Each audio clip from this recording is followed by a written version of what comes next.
Cool. Okay. All right. So SUDs. I'm assuming you guys don't have some sort of urban forestry remit that I don't know about. No, Yeah. absolutely So let's not. focus on SUDs. So from the basic reading that I've done, I've seen that after the Water Services Act, it kind of put local authorities and Scottish Water in charge of vesting and kind of adopting SUDs, and then there's the controlled activities regulations, and then you guys went through a whole knowledge transfer partnership with Abertay that looked like it resulted in like a really robust vesting process. And so I guess my first question for you is kind of what's the role of Scottish Water now as you see it for SUDs? Very general, very vague. Well, Scottish Water is responsible for vesting SUDs that perform our function, our drainage function. So our primary aim is to adopt, vest, as you say, SUDs that drain the cartilage of buildings and the roofs of buildings up to a certain rainfall event intensity, and that's usually a 1 in 30, for example. Okay. That's our role as a body. That's what we do. We have currently vested 30 odd SUDs. And that's like Scotland-wide? Scotland-wide. There are some issues with the vesting of SUDs.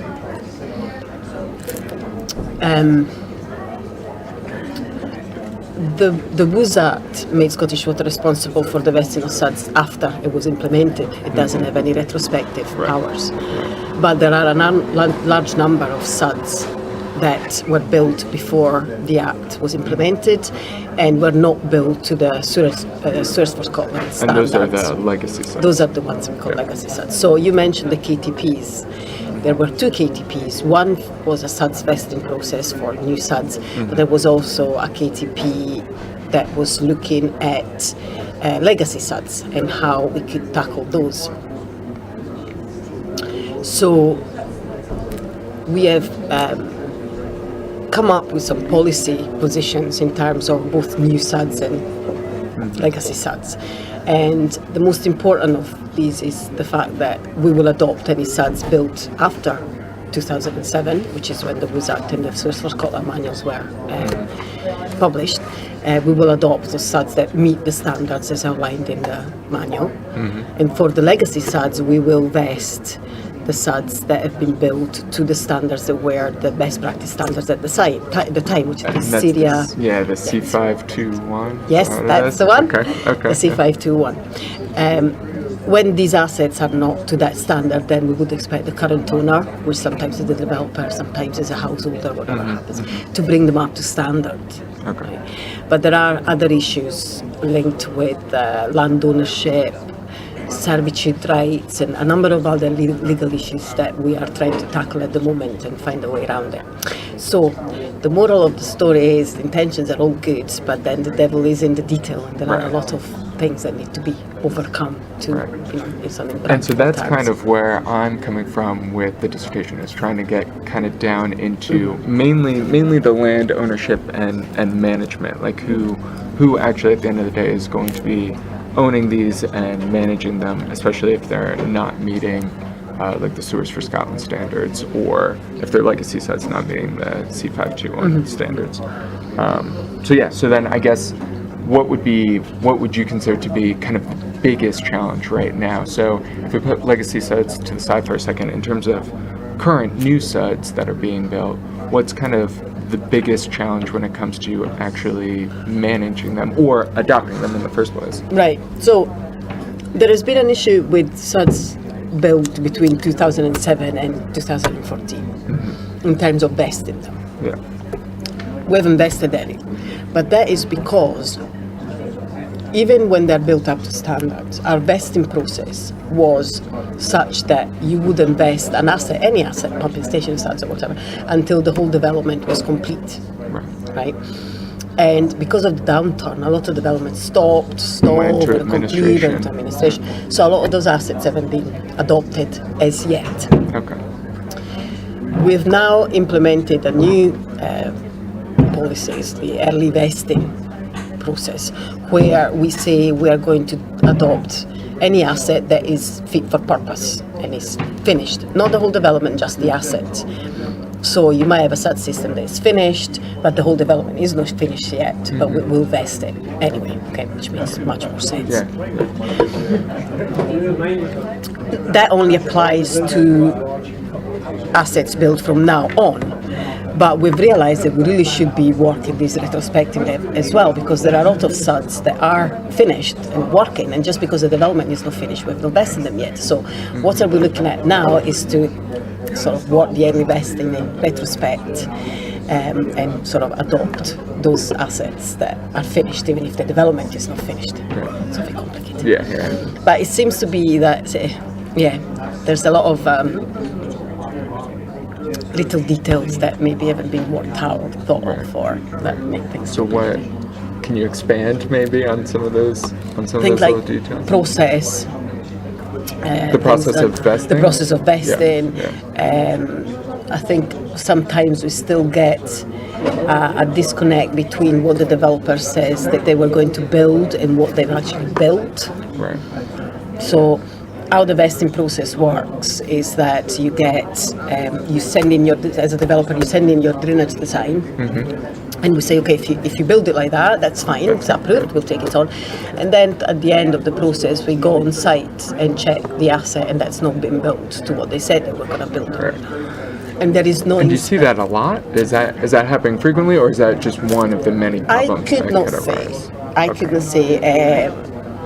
You will have to ask Doug about that. I think it is. It was an issue. It does happen. Yeah. It does happen, and when we get to that stage that the asset's been built, we tell the developer, these are all the things that you need to fix before we can vest it, and then for one reason or another that doesn't happen, or doesn't happen quickly. The vesting process is an open process, so when they come and say, can you vest this, we say yes, we'll vest if you do all these things. There isn't a time limit where we say, if you don't do it by that point, then let's say you need to find somebody else to take it on. It's an open. So we have a lot of these assets on a list that have not been vested, but there's no to and fro. Right. And sometimes developers doesn't have enough money to put the asset up to standard. Sometimes they don't want to. Sometimes it's just impossible, or whatever it is the reason. So it's difficult for them. And these assets tend to then be given to the householders, who then have to factor their maintenance out to Greenbelt company or whatever. Right. And so they pay a separate maintenance factor to come in and run them. Okay. So, but the other thing is that we don't carry out any monitoring of the assets being constructed throughout the construction phase. We operate under self-certification, which means that the developer tells us that they've done everything they need to do. So they have a tick sheet and says, no. So we don't monitor that. We expect them to be able to monitor their own building. And so we end up at the end of the process with having an asset that is not. So they monitor the construction, and they're ticking off the things that they need to do on this tick sheet. Yes. And then do you send out an inspector to at the end of see the them process? At the very end. At the very end. Now they can have an inspector come in from us throughout the build. They just have to ask, but we don't do that proactively. Developers have perceived that as being a bit of an issue, and they would like us to go and monitor things on site more often. So we're looking at the possibility of doing that, but there's many ways that can take place. They can get their own consultants to go and check it. It doesn't have to be Scottish Water. And hypothetically, it should be, if they're following the designs that you guys had already approved, it should be fine at the end, right? Yes. And Doug can tell you the kind of things that he has found. The specific things like hydro breaks not connected, or no maintenance pass. So there are these issues. But I think that the Source for Scotland's manual has clarified a lot of things, and things should be better now. And do you find that designers have mainly taken up Sewers for Scotland? Is there a lot of pushback in the fact that it only looks at ponds and basins, for example? Do you see developers actually doing it, or doing everything that they can to avoid it, sending you the very minimal tick sheet that they can, and trying to work around it? developers are under a lot of pressure, especially they were especially so in the sort of downturn. So what developers want to do is have as much land as possible to build houses, so they can, they can live in. Make as much money. Yeah. And they also want to be told what to do and be sure that once they've done it, somebody will take care of it. So what the message is, just tell us exactly what you want us to do, we'll do it, and then you take it on. So that's the message from developers. Now, yes, initially there was, in the Search for Scotland second edition, which was the first one that had SUDs in them, there was a lot of pushback in terms of basins and ponds take a lot of space, and and I believe some of the local authorities did not consider SUDs as open space, so they wouldn't include that in the allocation of open space that developers had to provide for a development. So we're saying, 10% of the development, I don't know what the percentage was, but there's a certain percentage of a development that has to be a public open space. But they excluded the SUDs from that. So Could it be part of that open space? It should be, yes. Count? Yeah. It is open space. Yeah. Right. So yes, I would provide some amenity and some, biodiversity advantages and stuff there. So yes, it should be. I don't know if now it's still the position, but I know that some councils did anyway at the time. So there was a lot of pushback. But the reason why we went for ponds and basins is that at the time the research showed that they were the most effective at carrying out the work that we wanted them to carry out. So they were the most effective at being sort of end-of-pipe assets that would look at pollution, and they would deal with pollution. And they were the cheapest to maintain, longer lasting, most effective. We did a lot of research with Water UK and somebody else in the States, where they'd implemented SUDs for best management practices, as they called them over there, for a long time. So that's what the research had shown. So we had to balance the effectiveness with the maintenance sort of costs and the sort of whole life cost of these assets. Now we have, things have moved on. It was never the intention for us to only take ponds and basins forever. That was our initial position. Because the evidence was there. Yes, because the evidence was there. Yeah. And now things have moved on, and we are looking at filter trenches and swales. So we will be, and that's the man himself, we will be talking about standards. We will look at developing standards for these, and we will include them in addition to the Search for Scotland Manual number 3. Yeah, so that'll be the third one. Yeah. Okay. So that's because we realised that. Okay. And are you seeing the evidence there for the next phase? Are you seeing robust evidence enough for swales and filter trenches? I think so. I haven't looked, to be honest, I haven't looked at the research because I'm more in the policy world rather than that side of things. But yes, I would expect so. Yes. Yeah. I think there are a lot of swales and filter trenches that have actually been put in place for a long time and they haven't caused any issues. So there's some evidence right there. Yeah, it seems to me that it's about time that we kind of opened up our. Okay. So yes. So then, so in terms of your actual remit, so we're talking a lot about developers. In terms of your actual remit, you mainly focused on adopting or vesting SUDs from like residential developments, or is it also public buildings? I know that the council or local authorities are supposed to take on roads, like trunk roads, right? Right. So our duty is to drain buildings. And that's both commercial and non-commercial, and household buildings, council buildings, whatever, any kind of building. Yeah. In terms of how we provide that service for the household, so the domestic buildings, we are directly responsible for providing that service. The non-domestic ones, so the offices and that kind of stuff, we are the wholesaler of these services. And then there are licensed providers that provide the actual service, things like metering and all that other ancillary stuff. So that's the competition bit. We have a company ourselves called Business Stream, which provides that service, but it's separate from Scottish Water. It's a bit like but like it's power, like, they've got the transmissions, transmission right, belongs to somebody, and the sort of services belong to somebody else, and the generator belongs to somebody else. So Right. the non-commercial side of things it's been open to competition, and it's got licensed providers doing that. And so then is that like the maintenance factors coming in? Yes. Yeah. Yes, but we are the wholesaler, so we put the pipes in and do that kind of stuff. For what roads are concerned, so in road drainage, we don't have a duty to drain roads, but we can do so by agreement with the with the roads authorities, which are effectively the local authorities.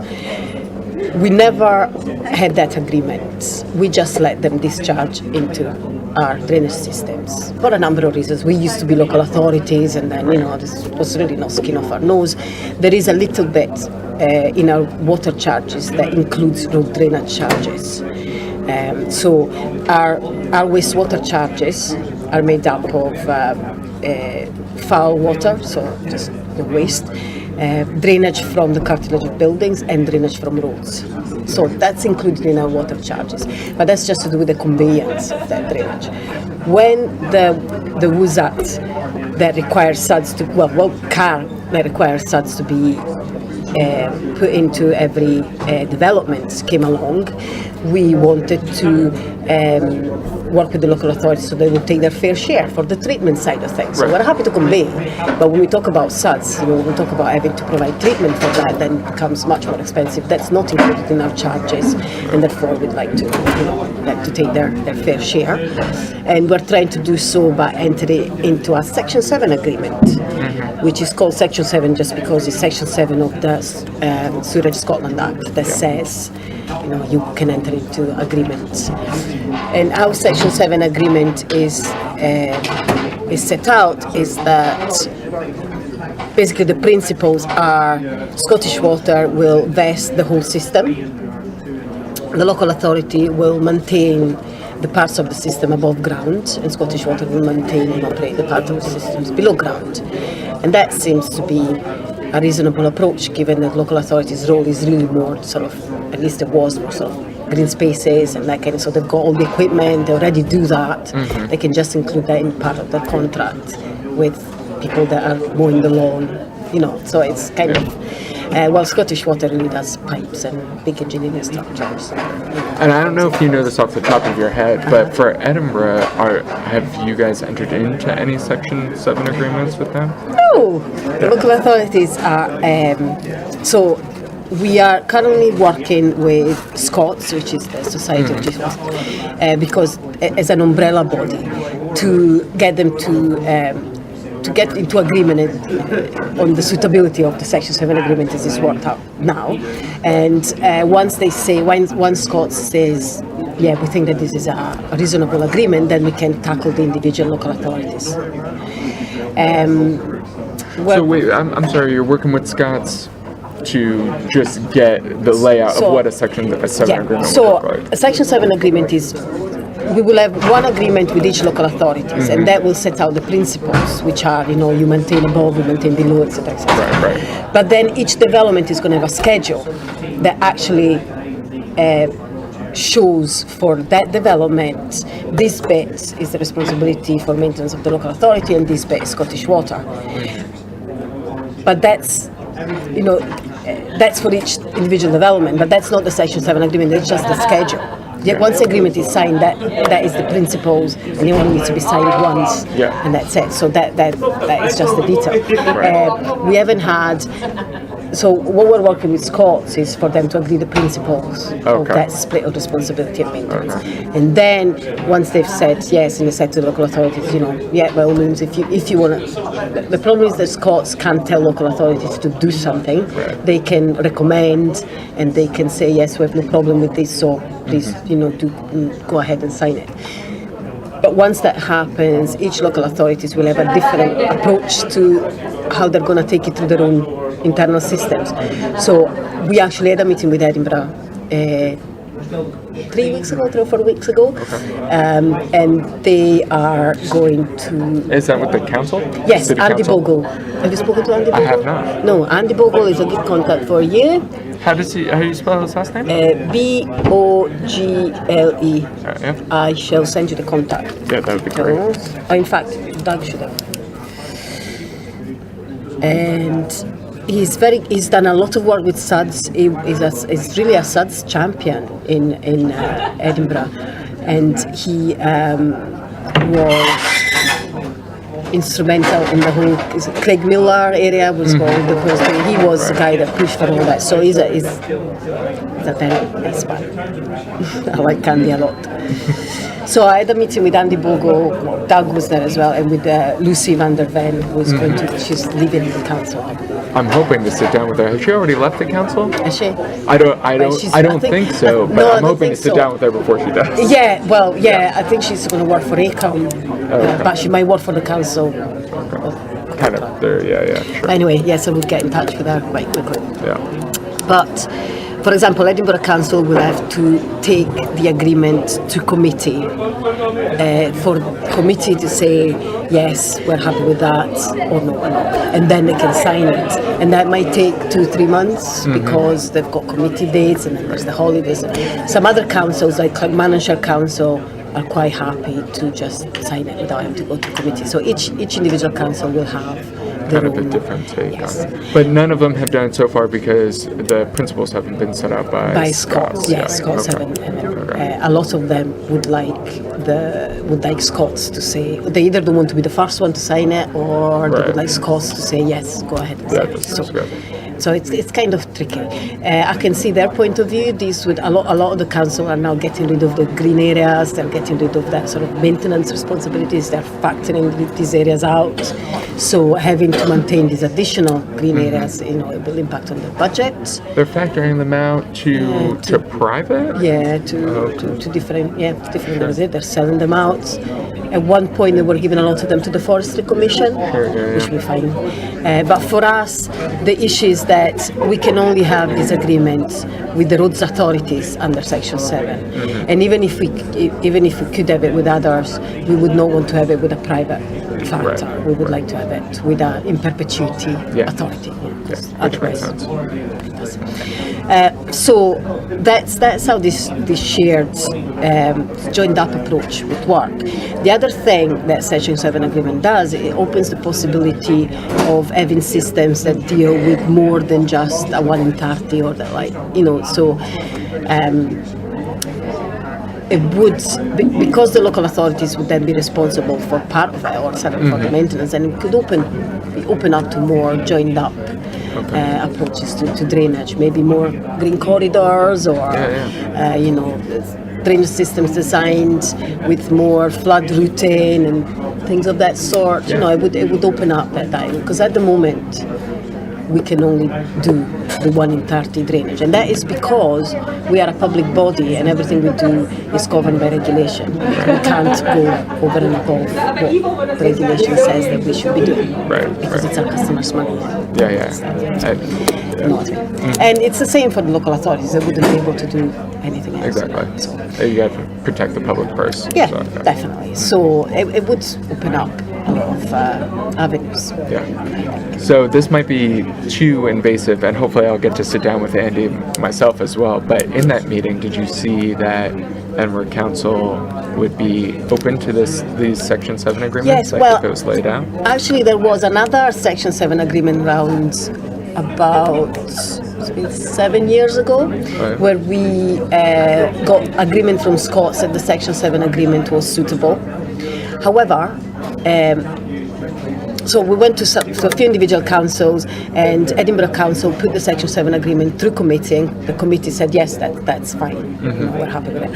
However, we got a legal challenge from Barry Allison of Angus Council, who said, so how the agreement was set out then was that Scottish Water would own certain parts of the system, and the local authority would own other parts of the system. What Barry Allison of Angus Council challenged was that the systems couldn't be split in terms of ownership, and anything that had statutory water in it, which is the water from the cartilage of buildings, has to be Scottish Water's property in its entirety. And he was correct, he was right. So a couple of councils signed the Section 7 agreement, but we had to rescind it. So, we need to rework it because it doesn't. So it was good that it did that.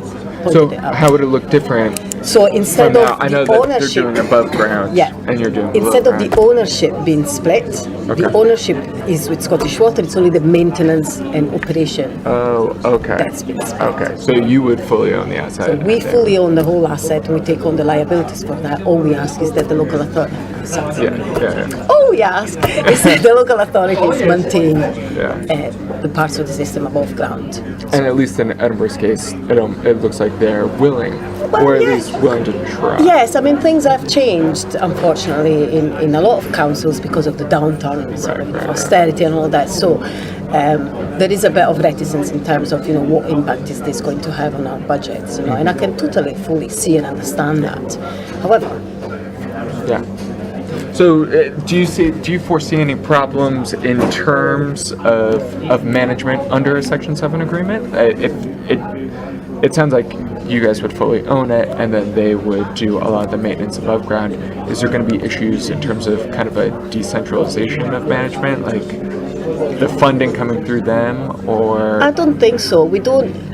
Like drawing the line essentially between what's an issue with the SUD system actually not functioning properly, and there's a below ground problem, or is that being contributed by poor maintenance above ground by the council? There might be. I mean, I think we are actually effectively taking responsibility for all the bits that have an hydraulic role to play. So outfalls, infalls, that kind of thing. So I think if it's an engineering problem, they'll be asked. What the council will need to maintain is more the cutting the grass, taking the rubbish out. So it should be quite easily distinguishable. Yes. Yeah. So if the outflow is blocked because there's a shopping trolley there, then the council needs to remove the shopping trolley. Yeah. You see what I mean? Right. But I honestly don't see. I can't think of anything that they wouldn't do that would cause the asset to fail. Yeah. To be honest. Because they're just cutting the grass. Yeah, they're just cutting the grass, picking the litter. That's it. We're even going to do the desilting of and the way that the assets are actually designed. They're quite foolproof. I mean, there's a sedimentation forebay so that the silt doesn't go in the asset. I think they're fairly foolproof if they're built the way that they're meant to be built. Right. So they shouldn't really fail. They certainly shouldn't fail because of above ground maintenance issues. So there might be a bit too much growth. So it might. Right. But you just need to point it out. You just need to go and cut it. And I don't think there's something that you'd be able to work out. Yeah, I don't really think there's going to be that big an issue. It's just. I might be wrong. I'm an optimist. Well, no. But it is it's on a path that would be, if these Section 7 agreements work out well, the council will go in on it, and you guys will try to figure it out at least. Yeah. I mean the aim is to just work together, and if something is wrong, we can go together and say, so what is it? It's not working. I mean, there's an agreement in place anyway, so. Right. So that in a kind of related question, while we're talking about working with the council, and tell me whenever. Yeah, I need to go by 11, but that's fine. Yeah, sure. Okay, I got you. Yeah, go ahead. Do you want a glass of water? No, I'm good. Thank you.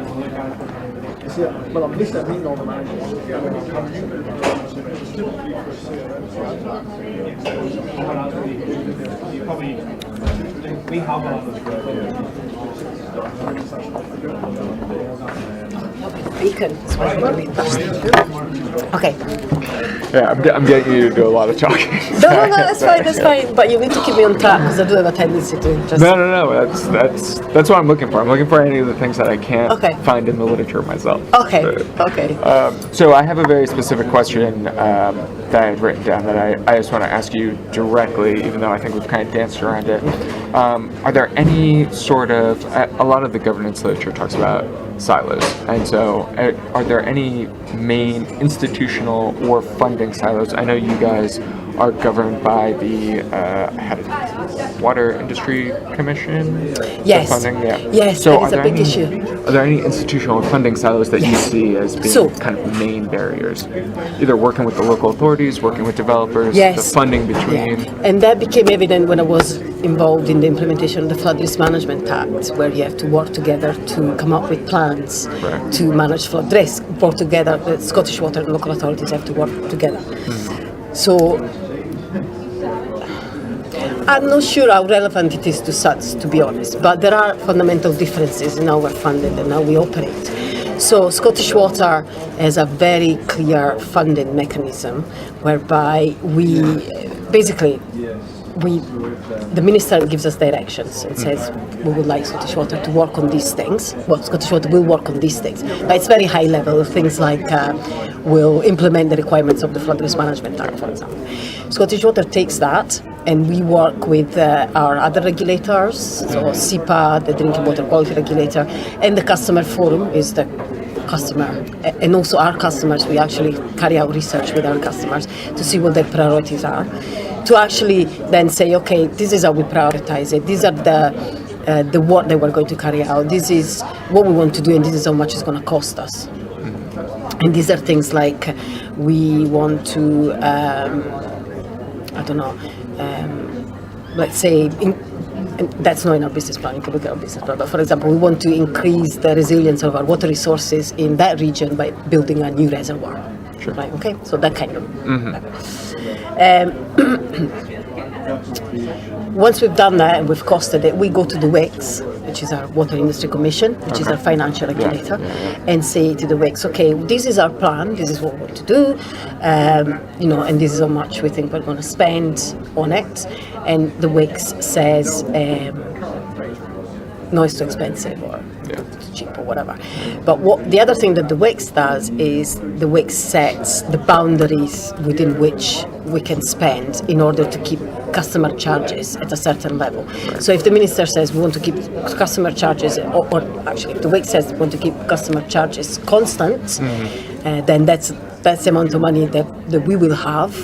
So we need to work within those boundaries. Yeah. So we allocate it within those boundaries. So the WICS tells us you've got this much money to spend, roughly, and we allocate it within the boundary. Then we go back to the WICS, and the WICS says, no, actually, that's too expensive, or you've costed it too high, or you costed it too low, whatever it is. So that's how it works. But each penny is accounted for in a list of projects. So there's part of it is just sort of operations. Operational costs, including staff costs, etc., etc. Then there's the maintenance cost, and then each capital investment, which is cost of building new things. That each project has got, a specific project with a specific budget attached to it, and we cannot deviate really. I mean, there is leeway in terms of once you find out.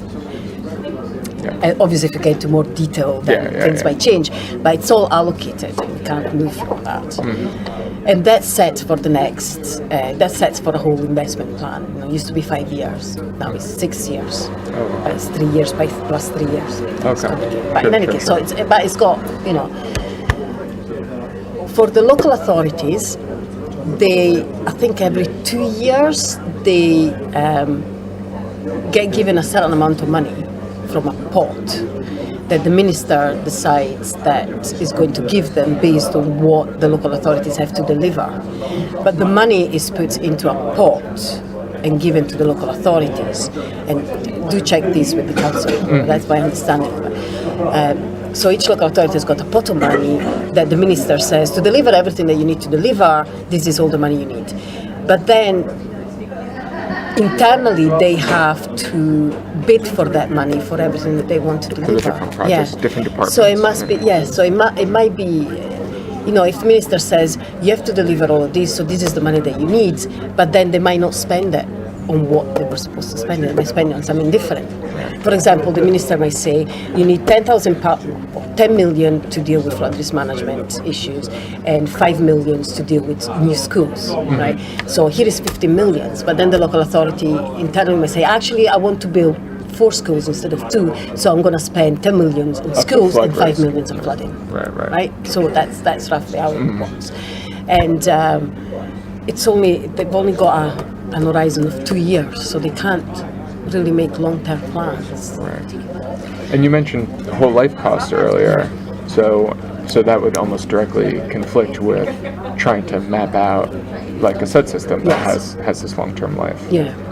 But then Scottish Water does have mechanisms if they're changing the charges, if the Water Industry Commission is setting the charge and saying, we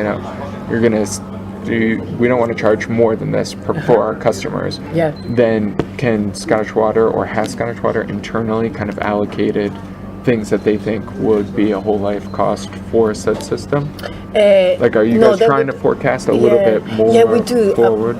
There is we're doing a lot of work to understand our assets based on whole life cost. So what we've been using whole life cost so far has been to compare cost benefits of possible different options. Like to traditional sewage systems so could we, should we build a pumping station or should we build a sewer, whatever, So you look at the whole life cost and it tells you roughly. And also to forecast how much money in terms of operational costs we're going to need in the future, etc., etc. But we are doing a lot of work to understand our assets better and get better asset data and develop asset life cycle plans that will allow us to know exactly when we're going to have to do something to that asset, whether it's in 20 years' time or 5 years' time, and also compare whether we should, towards the end of, there's always the issue towards the end of the life of an asset, should we fix it or should we just replace it? So where does that balance tip over? So basically to understand all those aspects. So that's the two differences between the funding from Scottish Water and the local authorities. I think the issue with SUDs and Section 7 agreements is really near-term costs rather than whole life costs. So my feeling from talking to local authorities has been that they're just unsure of how much more that's going to impact on their budget. And to be honest, it's not so much the way that they're funded that is the issue, but it's how much they're funded. And you will have heard that the Scottish government is, sets the council tax as stable, no rise, and they've got to find the money from somewhere. So it becomes anything that is going to be an additional burden, particularly if they don't quite understand how much additional burden it's going to be. Right, and that's kind of where they want to push back a little bit. But maintenance, though, you would think, I guess there is some ambiguity as to how much that will cost. Is that what you're hearing from local authorities? Yes, we have actually. So we've been involved with a couple of projects with the local authority. One was the SUDs for roads. So what local authorities were really calling for and really needed was some standards for SUDs that would treat roads water at source. So basically, ideally, you would have a road and then you would have a swale to treat, the sheet flow, and then it would get into Scottish Water sewer system, and then would have a pond or whatever it is. But what the local authorities, what they didn't have was some specifications, some technical standards and guidance that would help them to decide which SUDs to put in. Or so they said. I'm not so sure. But in any case. So you're not so sure that was the truth. Okay. Well, maybe that's not fair. I think it's difficult for a lot of local authorities to make that leap of faith and says, for us it was easy in terms of we were told you're going to adopt SUDs, so we had to go, oh my God, okay right, what SUDs are we going to adopt? But nobody's actually told the local authorities you will adopt SUDs. So they're they're in a more difficult position in that sense because they have to make that leap of faith themselves without any direct order to do it. It becomes kind of. So they got standards. So we worked with them to develop these standards. And the other thing that we did is that we developed, as part of the project, a whole life cost model for SUDs. But I'm not sure how many of them use it. And that whole life cost model would, looks at both building and maintenance and et cetera, but I'm not sure how much they use it. The other thing is that... What was the name of that whole life cost? Do you know? I feel like I've seen it, but I haven't written it down. There used to be one that had been done by It's not crucial. I can probably, Doug will know because he's Okay. been involved in the project. But the thing with suds is because they're kind of natural, assets. There's only so much guidance that you can give as to when they should be maintained, because it depends on how you plant it, depends on where it is, it depends on what the ground is like, it depends on also where it's located, because you might have, certain suds like basins or swales and they work better when the grass is really tall, but you can't have that in a nice development, where people go. right. But you could have it somewhere else. So it really depends on a lot of things. So there is a lot of, I think, of practical learning that we need to do. And it's difficult not to be worried about it because you don't know it might cost you more than you thought. Yeah. So it is a little bit more. So then, in kind of that same vein, do you see any like regulatory or legislative blockers and/or opportunities specifically? Like, I don't know. That's what I've been trying to find out. Like, should the local authority should it just be a explicit? Remit? Yeah. I think, and this is my personal opinion, I think that it doesn't have to be, but it would help a lot. It would help the people on the ground and the people deal with, the people that are dealing with the actual issue, to influence their superiors to say, look, the legislation says that we are responsible for this. We should take on suds. We should do this, but we've just got to do it. Okay. Right. I think it's very difficult for them internally to sell it to maybe their superiors, even the ones that are saying yes, suds are good and we should really take them on and we should really blah blah blah. They find it really hard to. And that was what was to our advantage. We didn't have to convince anybody internally because it was in the legislation, so we had to. Right. So there you go. So where would that fit in? Would that fit into like what type of legislation? Would that be CAR that you think? My current position is that reviewing the legislation. I've just been talking about this with local authorities. Actually, is that something like the Roads Act. So it's really the legislation that governs the local authorities, because there is a bit of differing opinion in terms of the legislation that governs the roads authorities. So there's the Roads Scotland Act, and the position of some authorities is that the Roads Scotland Act does not specify that local authorities will be responsible for suds. What it says is they'll be responsible for gullies, drains, holding ponds, God knows what that is, and something else, but it's quite, and it doesn't include suds like the Sewer Scotland Act does, because it was amended by specifically for Scotland. So some authorities say, well, and actually that's the opinion of Scottish Water's legal team as well, that because it's not specified in the Roads Act, then the local authorities can't adopt suds because it's not one of their functions, just like we wouldn't be able to adopt other things. They're governed by the same sort of rules. Right. But some authorities are saying, well, all these sort of drains, blah, blah, blah, they are not actually defined in the Act.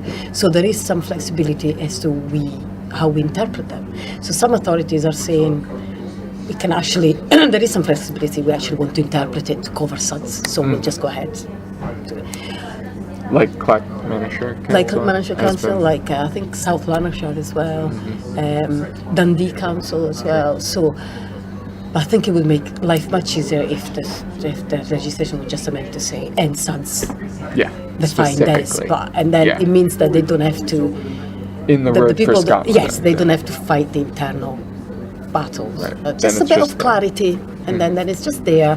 Then nobody can say no, and nobody has to fight the internal battles to get their superiors to actually buy into the whole thing. I think. And it makes sense. Yeah, yes, I think it would be much clearer. Yes. Yeah. Okay. So I've got a bunch of other questions for you, but yeah, we're getting there. Yep. We're getting there.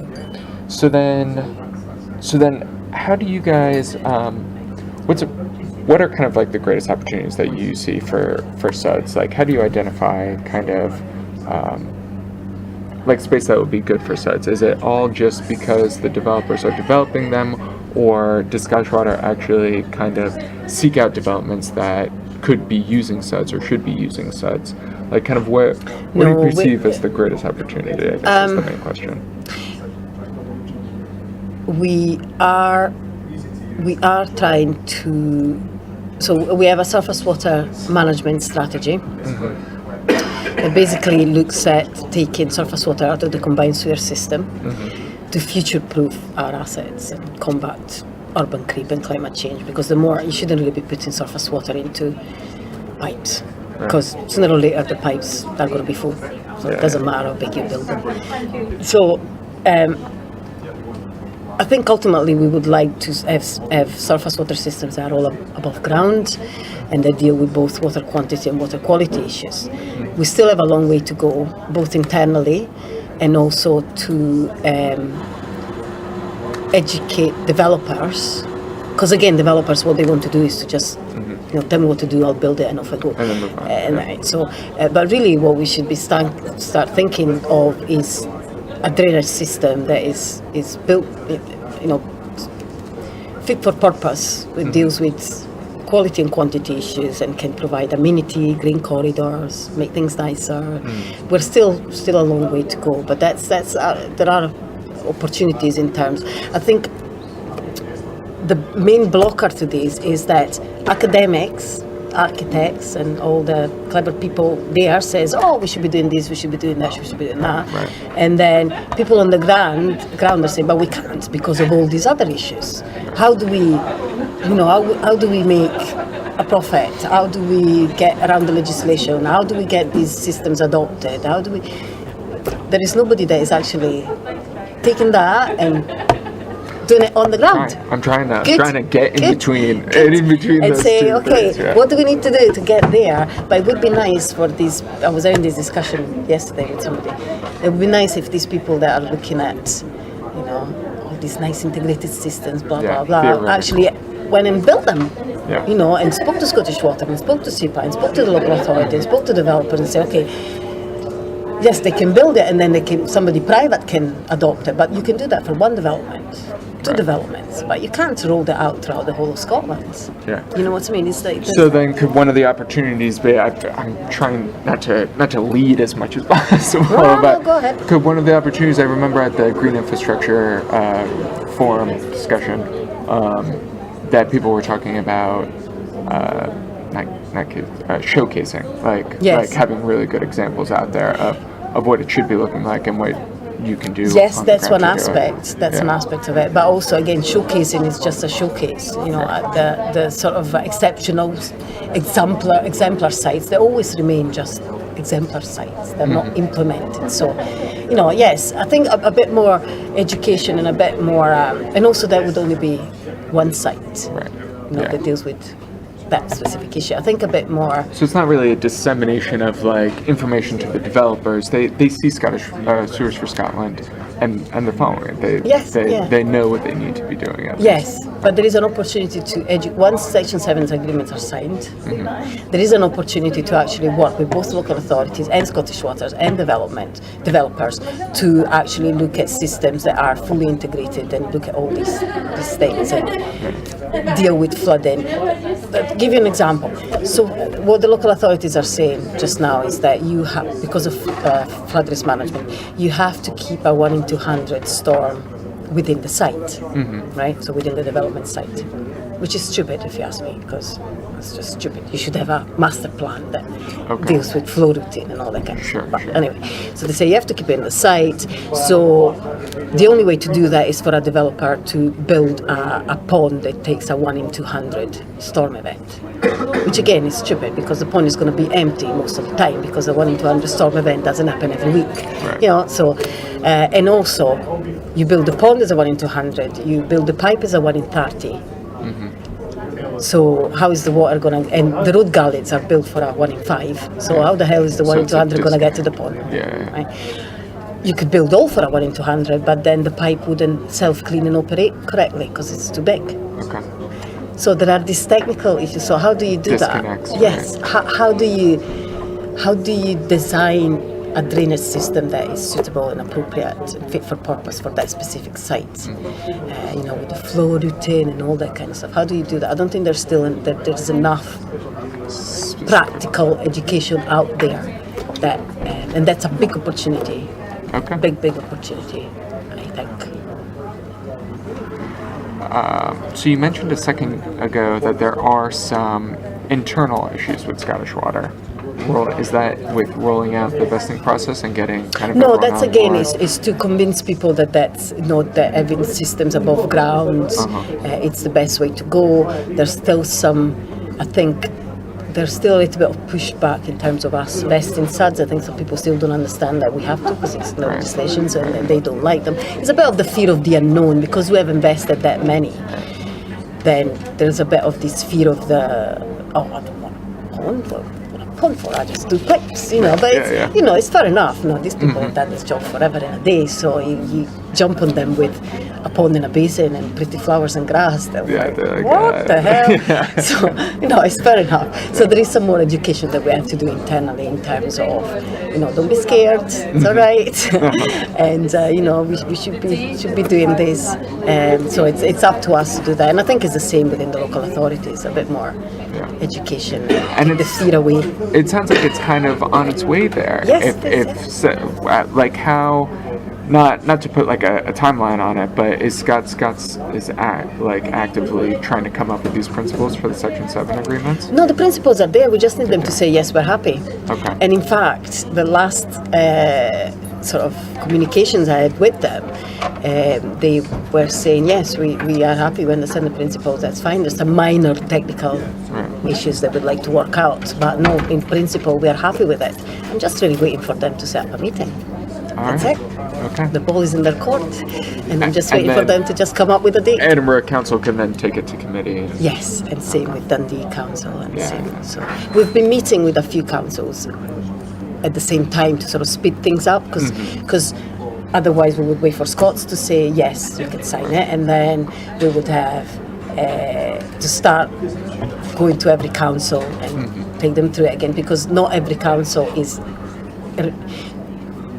While Scots represents all the local authorities, not every local authority is represented in the small group that is working on Section 7. So they have only like 5 or 6 people that represent 32 local authorities. So you still have to go to each individual authority to discuss the agreement again. Right. So we're starting to do that now to start, so cut corners because otherwise it's going to take us forever. Ever. So, and that makes sense. I mean, that totally makes sense. Yes. All right, so you got to get going, but I've got one more question Yes, go for you. So I'm also trying to look at a lot of the sit-downs that I'm going to be trying to do is going to be it's going to be like the top-down delivery. It's going to be sitting down with Scottish Water. It's going to be sitting down. Hopefully, if I can get some people on the council's ears with SEPA. But then I also am going to be looking at case studies and looking at sort of the ground-up approach, and I think that's a little bit more applicable with urban forestry. I think there's more cases of just communities adopting urban forest. But do you perceive any role? What do you perceive as public participation and ownership? Do they play any role when it comes to SUDs? At the moment, they do. In that a lot of these systems are owned by the householders because nobody vested them. So I think that the question is a different question, which is, should there be participation from the public, from the local community? Because we are still, I think what's lacking for the government yet is still an agreement as to whether they see all SUDs to be in public ownership in terms of owned by a public body, rather than having different SUDs owned by different people. So until we get that agreed at, amongst all the stakeholders, SEPA, Scottish Water, local authorities, then we're still unsure whether we don't have an end point. So if the Scottish government came out and said, right, we want all SUDs to be vested in a public body, whether it's local authority or Scottish Water, and I think that's the feeling I'm getting, and SEPA would be happier with that because it'd be easier for them to monitor their effectiveness and to prosecute if they're not working well, Right. But I think there's a difference between forestry and SUDs in that forestry doesn't have a purpose apart from, well, it does a bit of climate change and a bit of but a functional. Yes, while SUDs really have a purpose in terms of flood management, in terms of water quality, so Water Framework Directive, so they're different. So when you say in that should there be, so then are you implying that then maybe not, maybe if for something that serves such a specific purpose, then maybe it shouldn't be left to the public ownership? I don't think it should be left to the public in public ownership, because they can be, if they don't work properly, they can be quite expensive to maintain and to fix. Right. And but there are other levels of involvement that the public can have. You can have a community, you can have agree with the local community that you will design the SUDs differently, or that you will do different things to it. So there is still a role for them to play. But I think it would be, the liability associated to SUD systems are much higher than those associated to forestry. Yes, a tree might fall and kill something, that's fine. Yeah. But SUD systems, if it fails, it might pollute, one thing and another. And that might be quite through the developer, to put some of that public input as to, design and how maybe it might look, or... I don't know. Could be, yeah. The developer could initiate that, yeah, quite happily, and say, look, we've got really nice SUDs here. We would like the local community to be involved in the design, and that, or we've spoken to the local community that want to do this, and then we would, listen. But not necessarily Scottish Water. Could be, yeah. Maybe. Yeah. Maybe. Okay. No, I'm not really sure, but I think that the different sets of liabilities. So and it's a lot greater for SUDs. Yeah. Okay. All right, cool. So I've just got a few follow-up things that I want to be asking, especially during these early interviews. Other people I should be talking to, Andy? I was meeting with Brian just yesterday. Right. Oh yeah, nice. What were you meeting with him about? Not about SUDs. Yes. Yeah? Yes, about this other project that he wants to do, and some crude projects and some stuff. Yes, talking about SUDs. I met Brian a long time ago. Yeah. When he was working for SEPA. He's one of the ones I'm going to be wanting to sit down with. He's another one that goes off on a tangent quite a lot. So. No, it's it's perfect. That's what I need. That's what I need in these interviews. That's what I get from Brian. We're talking about raised beds. Oh yeah. Partnership Scottish Water to get this thing that is patented to deal with flooding and water quality, and about his paper and his book. Yeah. Yes, I met him yesterday. Oh, nice. He stays very close to me, actually. I met him at the hotel where I live. Oh, really? There you go.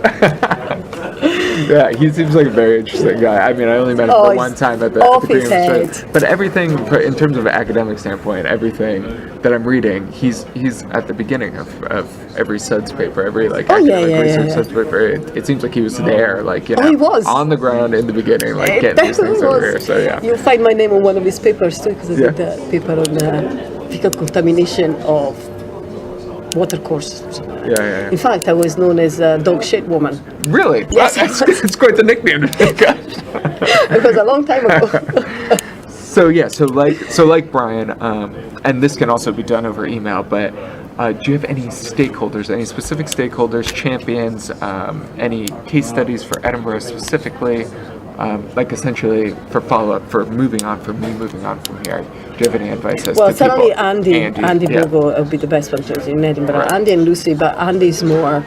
So Lucy is more flood risk management, and she's much more cautious. While Andy has been working on SUDS and been trying to implement SUDS for a long time. So it will be very interesting to hear his point of view in terms of what's stopping Edinburgh from putting more, or what He's also very happy with the Section 7 agreement, so it's it'd be good to see the two. He'll be a good person to talk to. Yes, absolutely. And can you think of anyone else off the top of your head, or possibly could I follow up? Well, you with should speak to SEPA. You should speak to I was thinking, Andrew Hemingway. I just have Scott Matheson so far, just from that meeting, from that green infrastructure meeting, but Andrew Hemingway. And then this might be a better question for Doug, but any case studies off the top of your head for anyone? No. There's the Craig Miller one that Andy would be able to take you through, but we were involved in that because it's all porous paving and things like that, which we don't adopt. It's not our. Right. Have you guys vested any SUDs in Edinburgh? I don't know. Doug will. Okay, cool. And then so then any questions that you think I should be asking? Like what, from the Scottish Water perspective, what's the most important thing? Like as me trying to fill this gap between, academic, like, oh, flowery, like this is how everything should look in like the most ideal urban environment, Yes. and then like actually getting it there on the ground. Like I think my only question to them would be what's stopping you guys to them as in the local authority, what's stopping you from, what are the issues around them? I mean, I think I know what they are, but it's always good to hear it from them. But if I think of anything, I'll let you know. Okay. All right, perfect. Well, thank you very much for meeting Very with welcome. me.